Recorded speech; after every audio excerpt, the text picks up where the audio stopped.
This is what the FBI Anonymous wanted you to know. You need to find Assange today. Definitions of terrorism in U.S. Code 18 U.S.C. 2331 defines international terrorism and domestic terrorism for purposes of Chapter 113B of the U.S. Code entitled Terrorism. Now, listen closely because this is incredibly ironic that this is actually the U.S. definition of terrorism. International terrorism means activities with the following three characteristics. Involve violent acts or acts dangerous to human life that violate federal or state law, appear to be intended to intimidate or coerce a civilian population, to influence the policy of a government by intimidation or coercion, or to affect the conduct of a government by mass destruction, assassination, or kidnapping, and occur primarily outside the territorial jurisdiction of the U.S., or transcend national boundaries in terms of the means by which they are accomplished. The persons they appear intended to intimidate or coerce, or the locale in which their perpetrators operate or seek asylum.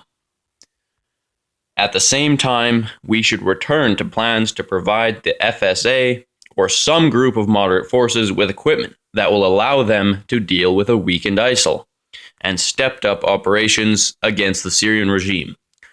This entire effort should be done with a low profile, avoiding the massive traditional military operations that are at best temporary solutions. While this is a paramilitary operation moving forward, we need to use our diplomatic and more traditional intelligence assets to bring pressure on the governments of Qatar and Saudi Arabia, which are providing clandestine financial and logistic support to ISIL and other radical Sunni groups in the region. Now, this is key right here, because the Clinton Foundation has been taking donations, massive donations, contributions from Qatar and Saudi Arabia, which is indeed a form of indirect support of terrorism against the U.S. and other nations. This is hard evidence that the U.S. destabilized Africa in order to get Clinton elected. This is how Secretary Clinton empowers ISIS. Assange outlines how Clinton committed treason, not merely pay to play. Now pay attention because it is far more subtle and not nearly as inflammatory as American audiences would like. Clinton knew that Saudi Arabia and Qatar were arming ISIS while Secretary of State, and they still gave weapons to Saudi Arabia and Qatar, though we know them to fit the FBI's definition of terrorism. This is what FBI Anon was talking about. This is giving aid and comfort to an enemy of the state by using the State Department.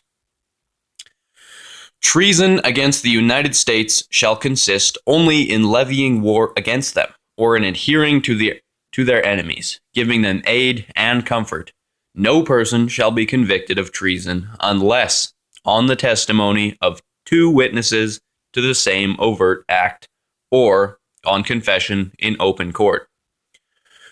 Before anyone criticizes to say it's Russia Today propaganda, it was produced by Dartmouth Films, a UK film company, and sold to broadcasters outside of the UK, RT being one of them. He talks about WikiLeaks' criticism of Russia anyways. CNN reported that ISIS was armed with American weapons in December 2015, just a few months after The Guardian reported. A recently declassified secret U.S. intelligence report written in August 2012, which uncannily predicts and effectively welcomes the prospect of a Salafist principality in eastern Syria and an al-Qaeda-controlled Islamic State in Syria and Iraq. In stark contrast to Western claims at the time, the Defense Intelligence Agency document identifies al-Qaeda in Iraq, which became ISIS.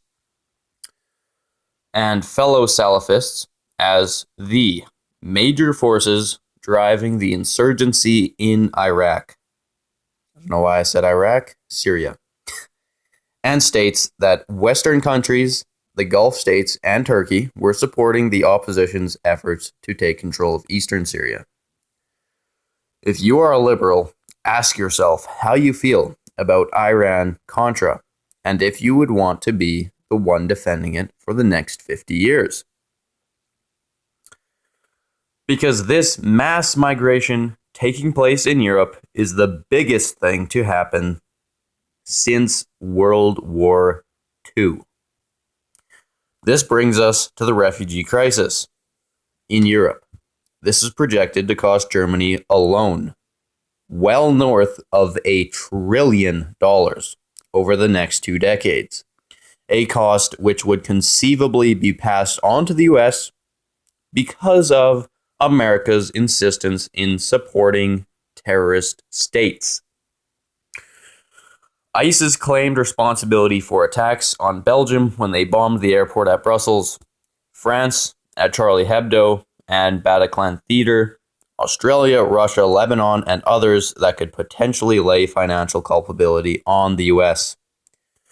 This had significant effect on international relationships, too, that threatened the longest peace in Western Europe since Augustus Caesar. According to Vox, anti-immigrant backlash is driving support for Brexit, which was only exacerbated by continental Europe's refugee crisis. Rape is a significant and disturbing feature of Syrian war, according to NPR. Would the Leave campaign be as successful if Scandinavian NYT and German Reuters women were not being raped and assaulted in the hundreds? By weakening the EU with Brexit, as a result of xenophobic fears, Europe faces a crisis. At stake, purely and simply, Mr. Valls added, is the breakup of the Union. We have to invent another Europe. The US created the refugee crisis in Europe and is why Turkey may leave NATO. This is why Russia may invade the rest of Ukraine. This is why Trump wants to build a wall. In short, Assange did not overhype the ramifications of US involvement in Syria. South Korea is forcing President Park Geun-hye, if I pronounce that right, to flee for her life for similar accusations right now. Can we at least get a march going? It's worth noting that nothing in the Assange video suggests Assange is safe in the embassy. Watch it again, and you may see the edit where you don't see Pilger ask the questions about the FBI investigation, and Assange only makes a statement about the purpose of the FBI. Also, Pilger makes a statement about the last week of campaign, and Assange never addresses the statement. There is no establishing shot. Do you remember the Daily Show interviews and how they were cut? The only dates tied to the video are 10/13, referencing the Saudi Arabia funding, Assange's internet being cut off, and the Moroccan king email released 10/20. Those dates are important because it is speculated that Assange was taken from the embassy on the 20th to 21st of October. The only place the discussion is even allowed to happen is at r/conspiracy. For more information, see here. If you doubt it, see my post that got me banned from the WikiLeaks official sub when a mod told me to repost. Then I was immediately banned for spam. The Assange factor.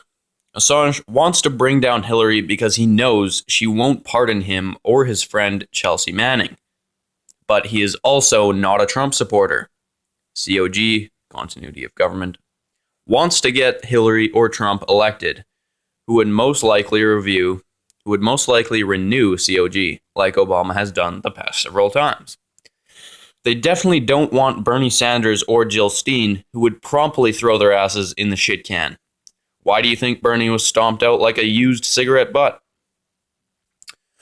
Now that Hillary is basically done for, and Assange's main goal of exposing her treason for all Americans to see is complete, they took him out of the picture. So what do we have left? COG Plan B, the Pied Piper candidate, aka Donald Trump, on the express lane to becoming POTUS. Not much dirt in his way. Meanwhile, Assange is unable to say or do anything about it.